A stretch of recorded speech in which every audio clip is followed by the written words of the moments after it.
Bismillahirrahmanirrahim. Assalamualaikum warahmatullahi wabarakatuh. Waalaikumsalam warahmatullahi wabarakatuh. Innal hamdalillah nahmaduhu wa nusalli wa nusallimu ala Rasulillah wa ala alihi wa ashabihi wa man tabi'a hudah amma ba'd. Subhanaka la ilma lana illa ma 'allamtana innaka antal alimul hakim. Rabbi zidni ilma warzuqni minka fahma. Allahumma inni a'udzubika an adilla aw udalla أو أزل أو أزل أو أظلم أو أظلم أو أجهل أو يجهل علي حسبنا الله ونعم الوكيل نعم المولى ونعم النصير نويت التعلم والتعليم والنفع والانتفاع والإفادة والاستفادة والحث على التمسك بكتاب الله وسنة رسوله والهدي إلى الهدى والدلالة على الخير ابتغاء وجه الله wa mardatihi wa qurbihi wa thawabihi Allahumma amin. Alhamdulillah, kemarin kita membahas mengenai faslun fi ma yajibu 'alal wali li maulihi idza balagha tamyiza. Fasal yang membahas mengenai kewajiban seorang wali, entah itu ayah, bapak, orang yang diwasiatin, atau qayyim, orang yang mengurus maulinya, anak kecil yang serahkan kepadanya kepengurusannya apabila si anak tersebut telah memasuki usia tamyiz. Apa itu tamyiz? Kemarin kita bahas tamyiz itu adalah diantara ciri-cirinya si anak itu bisa makan sendiri, minum sendiri, dan bisa istinja sendiri. Ulama lain mengatakan dia tahu mana kanan, mana kiri. Yang lain mengatakan bahwasanya tamyiz itu adalah seorang anak tahu mana baik dan mana yang buruk. Namun yang paling mudah adalah apabila si anak itu bisa makan dengan sendiri tanpa disuapin, minum dengan sendiri tanpa disuapin, kemudian istinja sendiri tanpa diistinjain, maka si anak ini sudah dikategorikan memasuki usia tamyiz. Maka apabila ada seorang anak yang memasuki usia tamyiz dan dia telah berusia 7 tahun, Rasulullah SAW perintahkan untuk memerintahkan si anak itu mengerjakan sholat. Dia belum wajib mengerjakan sholat, tetapi diperintahkan Rasulullah untuk mengerjakan sholat. Supaya apa? Supaya dia terbiasa untuk mengerjakan sholat tatkala dia memasuki usia balik. Dan kalau seandainya dia sudah usia 10 tahun, fadribuhu 'alaiha, maka pukullah dia apabila meninggalkan sholat. Dan ini termasuk parenting yang paling bagus sekali Rasulullah. Dari kecil anak-anak itu sudah kasih tahu tentang pentingnya sholat. Ada sebagian orang motivator mengatakan ketika masih kecil tuh nggak usah diperintah-perintah anak-anak untuk mengerjakan kebaikan-kebaikan. Contohkan saja. Padahal tidak demikian. Ada beberapa hal yang kita langsung contohkan kepada mereka, dan ada pula yang harus kita perintahkan. Karena dalam kehidupan ini pasti ada namanya perintah, ada larangan. Sehingga sejak kecil sudah ditanamkan di dalam benak mereka, dalam pikiran mereka, adanya perintah dan adanya larangan. Sekarang kita lanjutkan pembahasan berikutnya. Wa yutlabu aidan minal wali, wa yutlabu lan den tuntut aidan halemaleh minal wali saking wali opo ayu awida yen to membiasaake sapa si wali banatihi ing pira-pira anak wadone wali mundu sinni sejak umur al-madhkuri kang wis den tutur tegese 7 tahun sampai 10 tahun. Alartida'il hijabi ing atase nggunakake hijab asyar'i kang bangsa syar'i hatta la yas'aba sehingga ora menyulitkan alai apa si irtidaul hijab alaihinna ing atase banat ba'dal bulugi hatta la yas'aba sehingga ora nyulitake alaihinna ing atase banat ba'dal bulugi ing dalam sakwise balik opo al irtidau gunakake hijab bihi kalawan hijab wa illam yakun lan sengajan ora ono opo al amru perintah ala wajhi taklifi ing atase wajah taklif.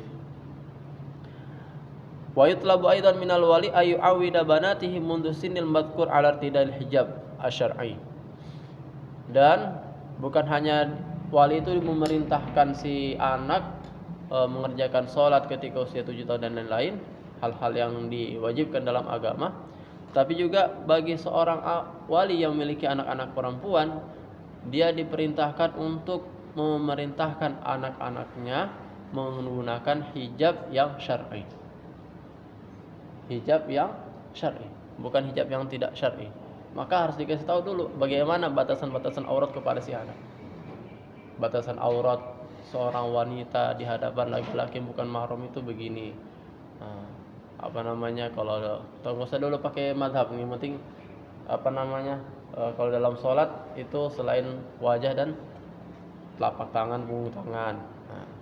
Maka nanti kamu pakai seperti begitu juga. Jangan sampai kita ajarkan mereka menggunakan hijab-hijab yang bukan syar'i. Bagaimana hijab yang bukan syar'i? Maka diantaranya itu kalau kita bisa lihat penggunaan hijab yang digunakan oleh para biarawati. Para biarawati juga menggunakan hijab, menggunakan jilbab, tetapi jilbabnya tidak syar'i, karena masih kelihatan dagunya. Kalau para biarawati itu pakai jilbab, tapi dagunya kelihatan. Mereka cuma sampai di sini. Sedangkan kita sepakat bahwasanya wajahnya wanita ini enggak aurat, tetapi bagian dagu di ke bawah sini adalah aurat. Maka ajarkan dia bagaimana tata cara penggunaan hijab. Kemudian kenapa diajarkan demikian bagi anak kecil, anak perempuan yang masih kecil? Hatta las'aba alaihinna ba'da bulugil irtidau bih, supaya mereka ketika sudah sampai usia balik tidak lagi kesulitan untuk menggunakan hijab. Karena kalau nggak dibiasakan dari kecil, nanti ketika balik mereka rasa hijab ini merepotkan mereka. Ngapain lagi pakai jilbab, dikit-dikit pakai jilbab. Kalau sudah begitu mereka merasa kerepotan, akhirnya mereka nggak lagi menggunakan hijab. Dan ini malah dosa yang sangat besar sekali. Mempertontonkan auratnya kepada laki-laki yang lain. Tentunya yang akan dapat dosanya juga mengalir kepada seorang itu adalah walinya, karena walinya tidak tegas dalam memerintahkan menggunakan hijab. Mau lanjut? Insyaallah. Tadi tak? Semoga barakah rehlannya. Bisa difahami sampai sini? Wa illam yakun al-amru ala wajhi taklif, walaupun perintah untuk menggunakan hijab ini tidak sampai perintah taklif, tidak sampai perintah yang membebankan, maksudnya perintah kewajiban yang harusnya anak itu pakai, enggak. Kalau terkadang dia tidak pakai pun tidak masalah, tapi usahakan bagaimana si anak ini terbiasa untuk menggunakan hijab. Kita sering lihat itu video-video anak-anak perempuan yang ketika bapaknya minta buka jilbabnya, tidak mau nangis, seperti begitu, biar dia terbiasa. Wa innama huwa ala wajhi ta'dib, wa innama huwa angin pastine utawi perintah nggunakake hijab iku ala wajhi ta'dib, ing atase wajah ta'dib, ing atase wajah mengajarkan adab. Perintah untuk menggunakan hijab bagi anak-anak perempuan adalah untuk suatu adab, sopan santun.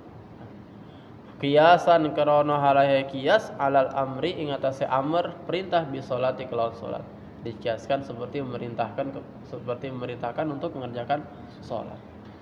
Kada afadahu al-alamah, kada kaya mengkono afadahu memberikan faedah ing keterangan sapa al-alamah Muhammadun Aliyun As-Sabuni fi tafsirihi, Muhammad Ali As-Sabuni fi tafsirihi, ing dalam tafsire Muhammad Ali As-Sabuni.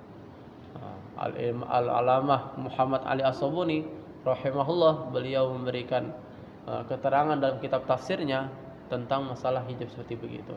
Bagaimana orang tua atau wali atau wasi ataupun qayyim memerintahkan anak-anak perempuannya yang dia diperintah anak tersebut didikan sebagai orang-orang yang dia didik untuk terbiasa menggunakan hijab sejak dia kecil, agar nanti pas besar sudah enggak lagi kesulitan, sudah enggak lagi kerepotan menggunakan hijab. Wal hikmatu utawi hikmah fi dzalika, ing dalam mengkono perintah salat, zakat, puasa, perintah salat, zakat, puasa, menggunakan hijab bagi perempuan. Kullihi ya sakabehane dzalik iku at-tamrinu latihan. Iku at-tamrinu latihan ala ibadah ing atase pira-pira ibadah wa taati lan pira-pira ketaatan liuawidaha supaya menyiapake sapa si wali ing banat idza balago ari kalane balik bi fala yatrukaha mongko ora ninggalake fala yatrukaha mongko ora ninggalake sapa si aulad ing kabeh. Hikmah dari semua itu adalah latihan untuk mengerjakan ibadah dan ketaatan supaya anak-anak tersebut siap apabila mereka masuk usia balik sehingga mereka tidak lagi meninggalkannya. Wa ukhirat darbu wa ukhira lan den akhirake apa darbu memukul lil ashri marang 10 tahun li annahu kana taman satuhune ad-darb iku uqubatun hukuman. Wa ukhira darbu lil ashri li annahu uqubah, dan perintah untuk memukul itu diakhirkan karena memukul itu adalah suatu hukuman. Jadi tidak boleh langsung kita hukum tetapi nanti diakhirkan saja. Lagi pula untuk anak kecil dipukul itu suatu hal yang bikin mereka trauma. Apalagi usia 4 tahun, 5 tahun, 6 tahun, 7 tahun. Kalau kita pukul itu bisa menghancurkan mental mereka. Jadi jangan dulu mukul di usia-usia seperti begitu. Terutama kita sebagai laki-laki jangan main tangan gitu dah. Bisa difahami? Nanti kalau mereka usia 10 tahun, ketika mental mereka sudah siap untuk dipukul, baru mereka dipukul.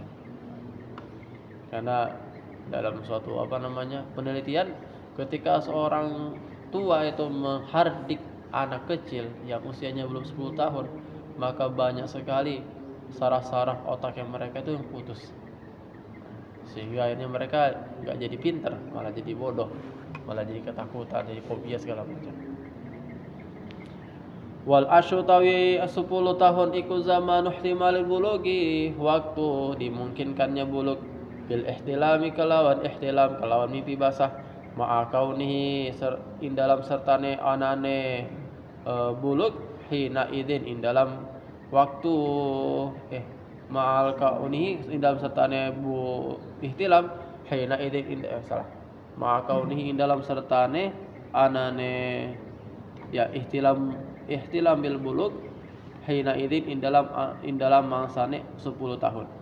Ya kuat opsi asyar wa yahtamilhu lan memungkinkan opsi asyar ing ihtilam ghaliban dalam umume.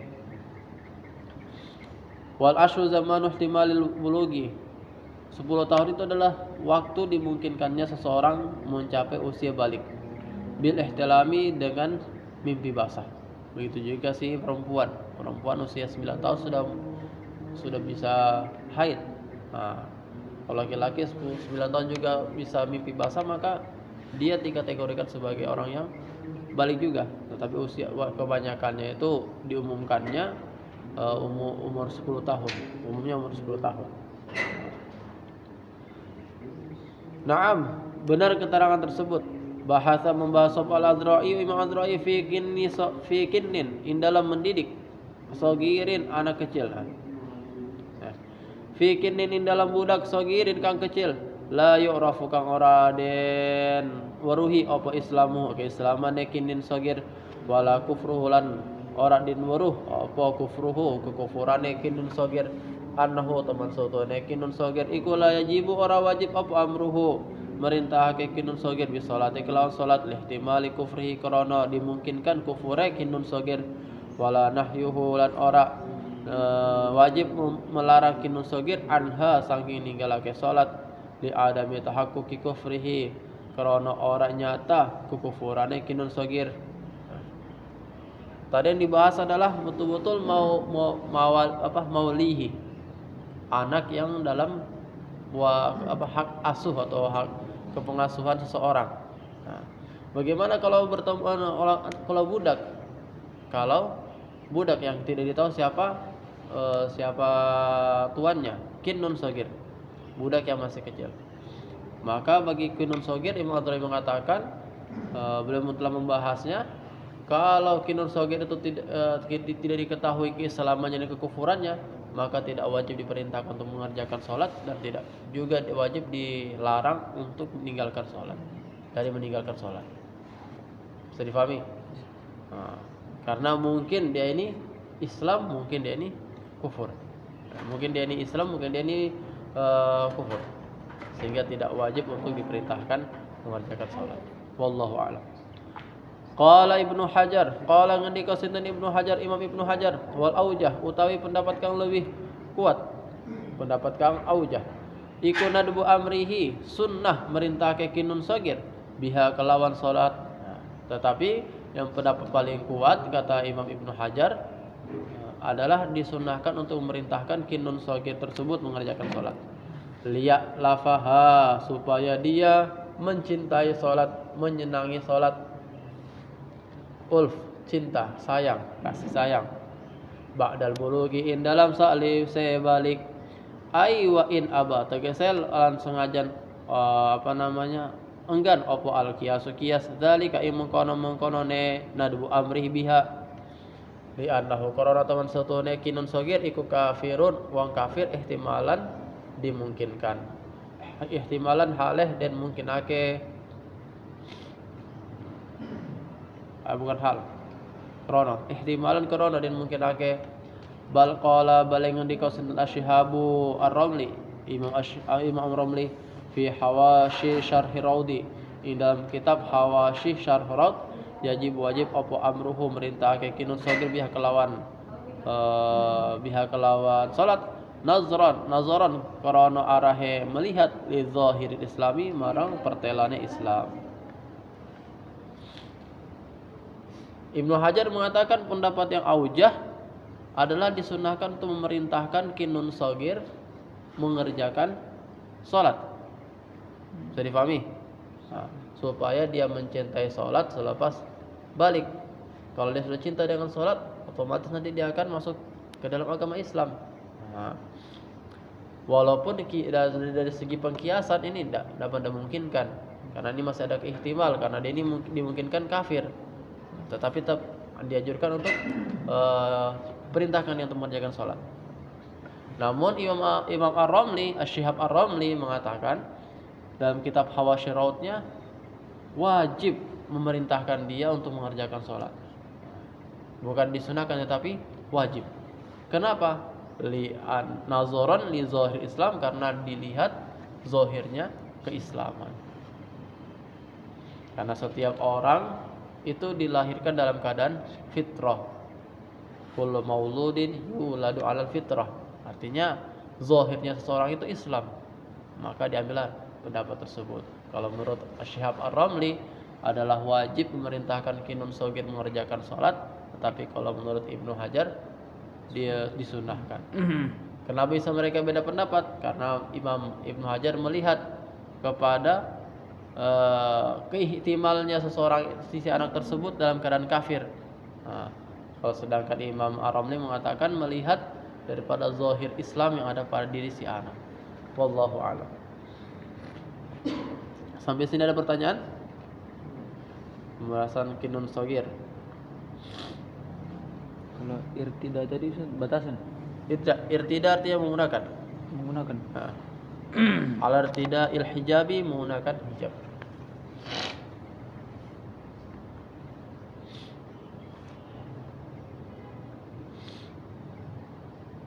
Sudah? Sambung lagi. Teruskan. Wala yantahi lan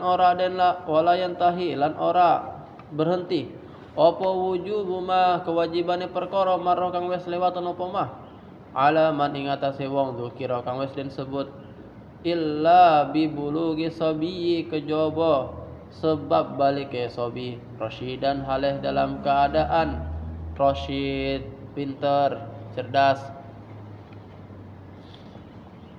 Perintah kewajiban yang telah disebutkan tadi, seorang wali diperintahkan untuk diwajibkan untuk memerintahkan anak asuhnya mengerjakan sholat, mengerjakan puasa, memerintahkan anak-anak perempuannya yang sudah memasuki usia tamyiz, menggunakan hijab dan lain-lain, itu terus ada sampai si anak-anak tersebut menjadi balik. Nah, ketika sudah balik, maka hilanglah perintah tersebut. Perintahnya tidak jadi perintah untuk anak-anak, tetapi sudah jadi amar ma'ruf nahi munkar. Nah, bisa difahami nih. Wala yantahi wujubu ma marra ala man dzukira illa bi bulughi sabi rasyidan. Tidak selesai kewajiban semua itu sampai si anak menjadi balik dalam keadaan rasyid, dalam keadaan cerdas. War rusydu utawi rusyd, sifat rusyd huwa iku salahuddini, baiknya agama, wal mali, dan harta. Kalau si anak sudah bagus agamanya, bagus dia menggunakan hartanya, sudah kalau dikasih uang mungkin 10.000, dia bisa gunakan dengan sebaik mungkin untuk keperluan dia, bukan 10.000 dibelikan mainan semuanya. Nah, maka si wali tidak lagi wajib untuk memerintahkan mereka mengerjakan sholat dan lain-lain, tetapi jadinya amar ma'ruf nahi munkar. Kewajibannya berubah. Kewajiban yang tadinya takdib untuk mendidik berubah menjadi amar ma'ruf nahi munkar. Wasayatilan bakal teko apa bayanu penjelasane wujubu ma marra ala man dzukira insyaallah taala fi babil hajar, in dalam bab hajar. Wasayatilan bakal teko apa bayanu penjelasane rusyd insyaallah taala fi babil hajri, in dalam bab hajar. Wa idza tajal rikalane butuh apa ta'limu ma mengajarake perkara dzukira kami sedang sebut, ai minal qur'ani tegese saking al-Qur'an wal adab lan pira-pira adab, ila mu'natin marang ongkos, kal ujrati kaya gaji, wa nahwiha lan sepadane ujrah, kanat mongko ana apa si ujrah iku fi mali sabi, ing dalam hartane sabi. Apabila mengajarkan semua yang tadi itu, mengajarkan sholat, mengajarkan toharoh, mengajarkan puasa dan lain-lain, itu membutuhkan ongkos, membutuhkan upah, gaji, maka upahnya tersebut diambil dari hartanya si anak kecil itu. Bisa difahami? Fa illam yakul lahu malun, fa illam yakun qalamun ora ono iku lahu kedue sobi apa malun harta, fa'ala abihi mongko utawi ujrah iku ala abihi, ing atase bapak sobi, wa in alalan sengajan sak penduwur apa si ab, summa ala ummihi tumuli ing atase ibune sobi, wa in alatan sengajan sak penduwur apa Bagaimana seandainya kalau si anak itu belum punya harta, enggak punya harta? Kebanyakan anak-anak kan enggak punya harta kebanyakan. Maka yang wajib untuk mengeluarkan ongkos untuk mereka adalah fa'ala abihi, ayahnya. Kalau ayahnya enggak ada, maka kakeknya dan seterusnya. Bisa dipahami? Ongkos pendidikan seorang anak itu dibebankan kepada si anak itu sendiri. Kalau si anak itu enggak punya harta, maka dibebankan kepada ayahnya. Kalau ayahnya enggak ada, maka dibebankan kepada kakek. Kalau seandainya kalau kakeknya enggak ada, maka ongkosnya dibebankan kepada ibunya. Nah, paham? Kalau ibunya enggak ada, maka ongkosnya dibebankan kepada neneknya. Neneknya ibunya. Bisa dipahami nih? Nah, kalau enggak ada semua keluarganya, siapa yang ongkosnya si anak? Kembali kepada Baitul Mal, pemerintah. Beasiswa. Bisa dipahami? Jadi, maka dalam hukum Islam itu setiap anak harusnya ada biaya pendidikan. Nah, kalau nggak sama bapaknya, kakeknya, ibunya, neneknya, maka kepada pemerintah. Jadi nggak ada anak-anak itu yang tidak belajar, nggak ada anak-anak itu nggak sekolah. Semuanya harus belajar di sekolah. Wa idza kanat lanari kalane ono apa zaujatu, istri iku sagiratan, masih cilik, zata bawa ini kang duweni bapak lan ibu, hal kana halai ono apa wujubu ma kewajiban perkara marra selewatan ay minat tahlimi tegese saking ngajarake wa darbi lan memukul ala abawaiha ing atase kedua bapake zaujah saghirah au ala zaujiha utawa ing atase suamine zaujah saghirah. Faqad dzakara maka teman-teman wis nutur sapa Sam'ani Imam Sam'ani anna wujuba ma ing teman setuhune kewajiban perkara mara kang wis lewatan apa ma ala iku ala abawaiha ing atase kedua bapake zaujah saghirah. Fa in faqida mongko lamun ora ana sapa abawaiha iku fa'al fa in faqida mongko lamun ora ana sapa abawaiha fa'ala zaujiha mongko utawi ujub ma dzukira iku ala zaujiha ing atase suamine zaujah. Sekarang ada permasalahan. Apabila seseorang memiliki istri, tapi istrinya masih kecil, masih anak kecil, istrinya masih usia tamyiz, wah, bisa nikah sama anak usia tamyiz? Bisa aja. Bahkan kalau ketika dia baru lahir dinikahi bisa juga. Tidak ada batasan untuk menikah dalam Islam, tidak ada batasan umur. Bisa dipahami? Cuman kasihan lah masa menikah di kayak gitu. Intinya kalau seandainya ada seseorang punya istri, istrinya itu masih sogirah, masih anak kecil. Nah, jadi bagaimana? Siapa yang ngajarin dia? Siapa yang ngajarin dia? Siapa yang berhak untuk memukul dia kalau dia meninggalkan kewajiban agama, kewajiban sholat dan lain-lain? Bisa dipahami? Apakah itu yang wajib mengajarkannya itu masih tetap orang tuanya atau suaminya? Maka Imam Sam'ani menjelaskan bahwasanya kewajiban memerintahkan sholat, memukul kalau meninggalkan sholat dan lain-lain, puasa, zakat, menggunakan hijab, itu adalah kepada orang tuanya. Anna wujuba ma marra ala abawaiha. Jadi walaupun dia sudah menikah, kalau dia masih kecil, tetap kewajiban untuk memerintahkan sholat itu kepada kedua orang tuanya. Bisa difahami? Begitu juga kewajiban hak untuk memukul. Itu yang boleh memukul bapaknya. Jadi kalau ada suaminya tuh berintah bilang sama istrinya, sayang, sholat sana. Oh, tidak mau saya. Dia pukul istrinya yang masih kecil itu. Nah, itu tidak boleh. Paham? Karena hak untuk memukul itu bukan sama dia, tapi masih sama kedua orang tua. Bahkan kalau seandainya istrinya itu sudah balik, hak untuk memukul istri ketika dia tidak mau mengerjakan sholat itu masih tetap melekat kepada orang tuanya. Dia boleh memukul istri kalau istrinya itu nusyuz, tidak taat sama dia. Tapi kalau istrinya meninggalkan sholat, maka hak untuk memukul istrinya itu adalah kepada orang tuanya. Bisa difahami? Nah. Gimana kalau seandainya orang tuanya nggak ada? Fa in fuqida fa'ala zaujiha. Kalau seandainya orang tuanya nggak ada, maka hak untuk taklim, hak untuk takdib, hak untuk darb itu adalah kepada suaminya. Wallahu a'lam.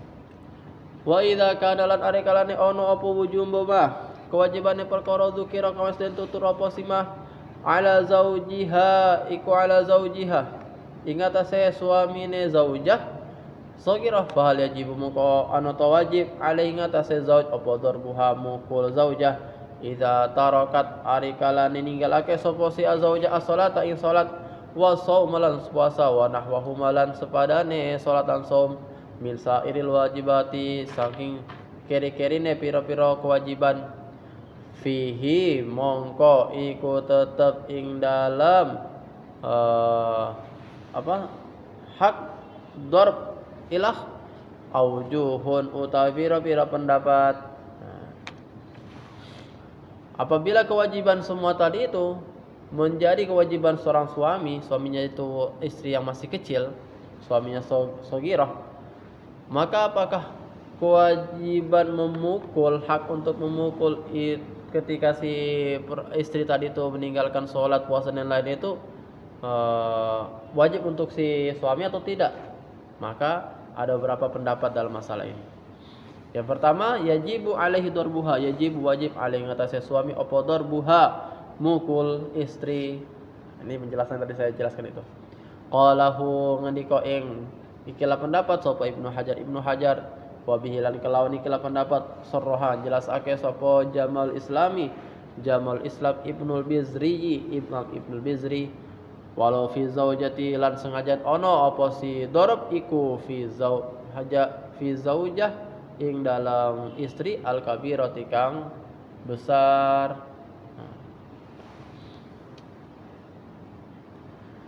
Pendapat pertama, apabila sogirah itu kewajiban untuk mengajarkan sogirah, kewajiban istri yang masih kecil itu kepada suami, dan ketika dia meninggalkan kewajiban-kewajiban dalam Islam itu, apakah suami berhak untuk memukul atau tidak? Maka pendapat pertama mengatakan yajibu alaihi darbuha, wajib bagi suami untuk memukul dia ketika dia meninggalkan kewajiban-kewajiban, meninggalkan sholat, meninggalkan puasa, maka suami berhak untuk memukul dia. Ini pendapatnya siapa? Ini pendapatnya Ibnu Hajar Al-Haytami rahimahullah. Begitu juga dijelaskan oleh Jamal Islam Ibnul Bizri. Walaupun istri yang sudah gede, yang sudah balik, tetap dia berhak untuk memukul istrinya tersebut ketika istrinya meninggalkan sholat. Qala Ibnu Hajar, qala ngendika sinten Ibnu Hajar ma utai pendapat, qala kang ngendika ing ma sapa Ibnul Bizri iku zahirun jelas li annahu karana temen satu nema iku amrun merintah bi ma'rufin kelawan perkara kang baik, lakin malam yakhsha angin tetapi ini selagi ora takut opo azauju suami binimratihi saking istrine zauj nusyuzan ing nusyuz au amaratahu utawa tanda-tandane nusyuz. Kebolehannya Imam Ibnu Hajar mengatakan bahwasanya apa yang disampaikan oleh Imam Ibnul Bizri itu adalah suatu hal yang nampak, suatu hal yang jelas. Kenapa? Karena memukul si istri itu merupakan ketika dia meninggalkan kewajiban seperti sholat, puasa dan lain-lain adalah amrun bima'ruf, adalah perintah terhadap kebaikan. Akan tapi dengan syarat lakin malam yakhsha az-zawju min imra'atihi nusyuzan aw amaratahu. Akan tapi dengan syarat si suami memukulnya itu jangan sampai membuat si istri itu jadi nusyuz atau ada tanda-tanda nusyuz dari istri. Bisa difahami? Nusyuz itu membantah suami, tidak taat kepada suami. Suami jangan sampai bikin istrinya itu bantah dia. Karena kalau si istri bantah dia maka si istri dapat dosa dan membuat orang lain mendapatkan dosa. Pas dipukul dia gitu. Ya mungkin dipukulnya tuh keras sekali, akhirnya istrinya sudah tidak mau lagi taat sama suaminya. Jadi pukulannya pukulan yang seperti kemarin saya katakan, kalau memukul anak-anak yang di usia seperti begitu, pukulannya bukan pukulan menyakitkan tapi takdib, untuk mendidik aja. Bisa dipahami? Jangan sampai bekas-bekas segala macam.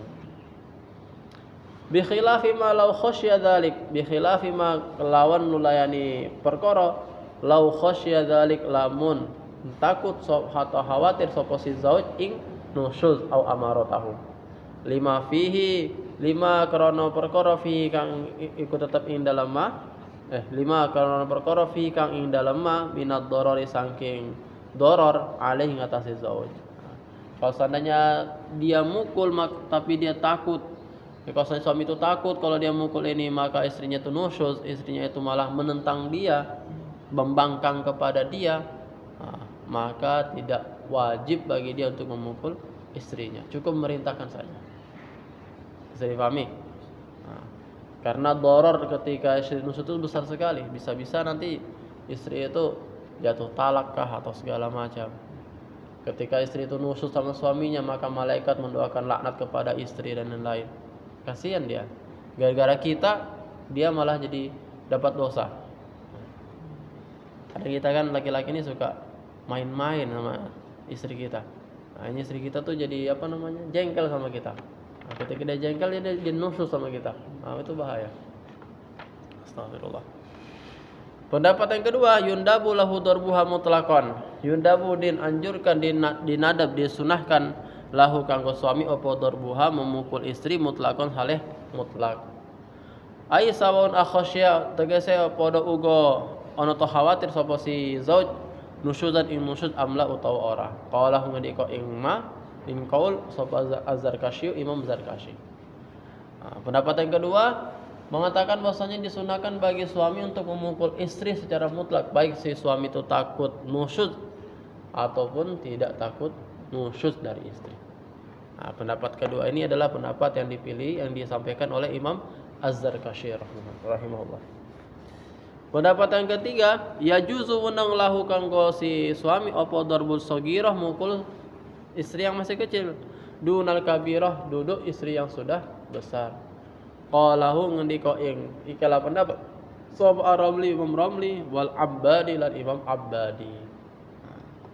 Dalam masalah ini ada 3 pendapat. Pendapat pertama mengatakan wajib bagi suami untuk memukulnya. Ini pendapat yang dipilih oleh Ibnu Hajar yang beliau menukilkan dari Imam Ibnul Bizri.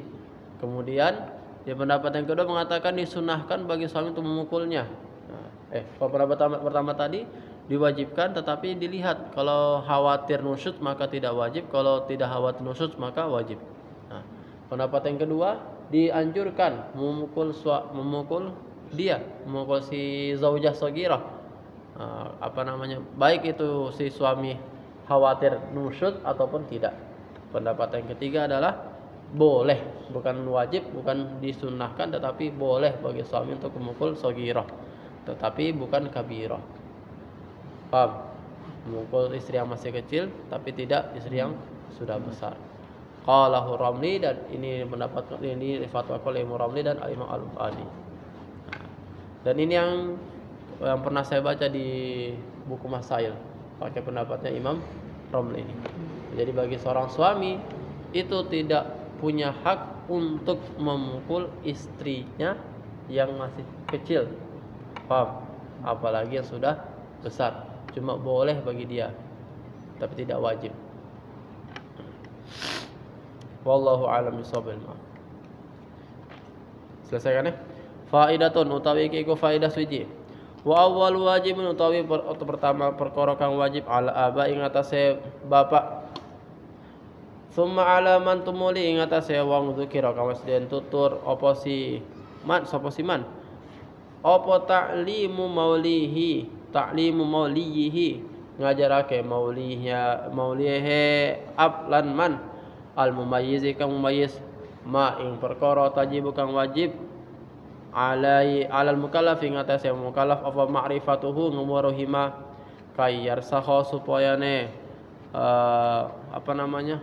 tertancap apa al-imanu iman fi qulubihim ing dalam hati-hatine maulihi wa ya'tadulan terbiasa sapa si biasaake sapa si maulihi atau ati ing pira-pira ketaatan.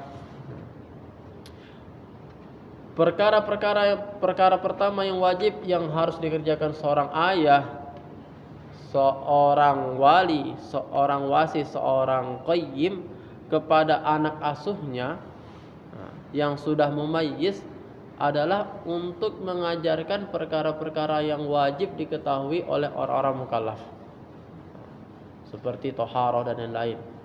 Setelah kita bahas, supaya apa? Supaya tertancap keimanan dalam perkara-perkara tersebut dan supaya mereka terbiasa untuk mengerjakan ketaatan-ketaatan.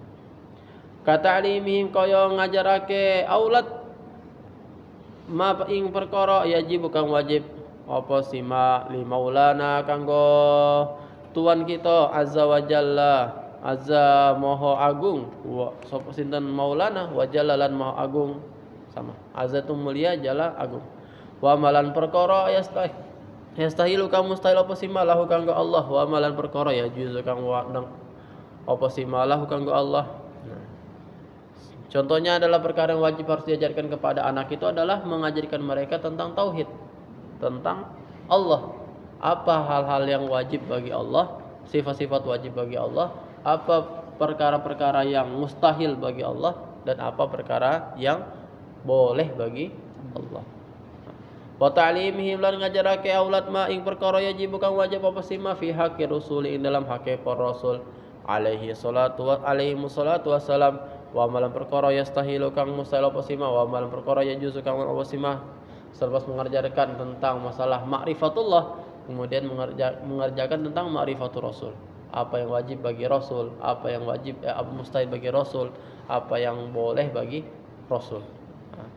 Kemudian berikutnya wa ta'limihi ngajarake aulad annallaha ta'ala ing teman sutune Allah taala iku ba'atha mengirim mengutus sinten Allah annabiyya ing nabi al ummiyya kang ummi kang ora bisa baca tulis, al arabiyya kang bangsa Arab, al quraisyya kang bangsa Quraisy, al hasyimiyya kang bangsa Bani Hashim, sayyidana ya pemimpin kita Muhammad ya kanjeng Nabi Muhammad bi risalati kelawan risalahe kanjeng Nabi Muhammad bi risalat kelawan risalahe Allah ila jamil khalqi kal marang sakabehane makhluk, al arabiyya tegese Arab, wal ajamilan ajam, wal malaikatilan malaikat, wal jinnalan jin, wal jamada wal jinnilan jin, wal jamadatilan pira-pira benda mati. Kemudian selepas kita mengerjakan kepada mereka apa yang wajib bagi Allah, tauhid, mengajarkan kepada mereka ma'rifatullah, mengajarkan kepada mereka ma'rifatul rasul, maka kita juga ajarkan kepada mereka bahwasanya Nabi Muhammad adalah nabi yang Allah kirim untuk seluruh alam, baik itu adalah manusianya, jinnya, malaikatnya, benda-benda matinya, planet-planetnya, mataharinya dan lain-lain. Beliau adalah seorang nabi dari bangsa Arab, dari bangsa Quraisy, Arabnya itu Arab Quraisy, Quraisynya itu adalah dari Bani Hashim, dan beliau seorang ummi, seorang yang tidak bisa baca tulis. Wa anna syari'atahu dan teman sutune syariat nabi iku nasahat menghapus apa syari'atuhu syara'i'a ing pira-pira syariat qablaha ing dalam sadurunge syariatihi. Dan bahwasanya syariatnya nabi itu menghapus syariat-syariat sebelumnya. Wa alzamalan menetapake subhanahu wa ta'ala wal zamalan netepake sinten subhanahu wa ta'ala Allah subhanahu wa ta'ala al khalqa ing makhluk tasdiqahu ing benarake nabi fi kulli ma ing dalam sakabehane perkara akhbar kang beritake bihi kelawan ma akhbar kang beritake sapa si nabi bihi kelawan ma anillahi ta'ala saking Allah taala min umuri dunya saking pira-pira perkara dunia wal akhirat lan akhirat. Dan kita ajarkan kepada anak kita bahwasanya Allah SWT mewajibkan kepada umatnya untuk mempercayai semua apa yang dikabarkan oleh baginda Nabi sallallahu alaihi wasallam, baik itu urusan dunia maupun urusan akhirat. Wa ta'limihi lan ngajarake aulad annahu teman sutuna kanjeng Nabi sallallahu alaihi wasallam iku wulida dilahirkan sinten Nabi wa bu'itsalan din utus sapa sinten Nabi bi Makkah ing dalam kota Mekah, tsumma hajaratum muli hijrah sapa Nabi ilal Madinati marang Madinah, wa ma telan wafat sinten Nabi wa dufinlan den kubumikan sinten Nabi biha ing dalam Madinah.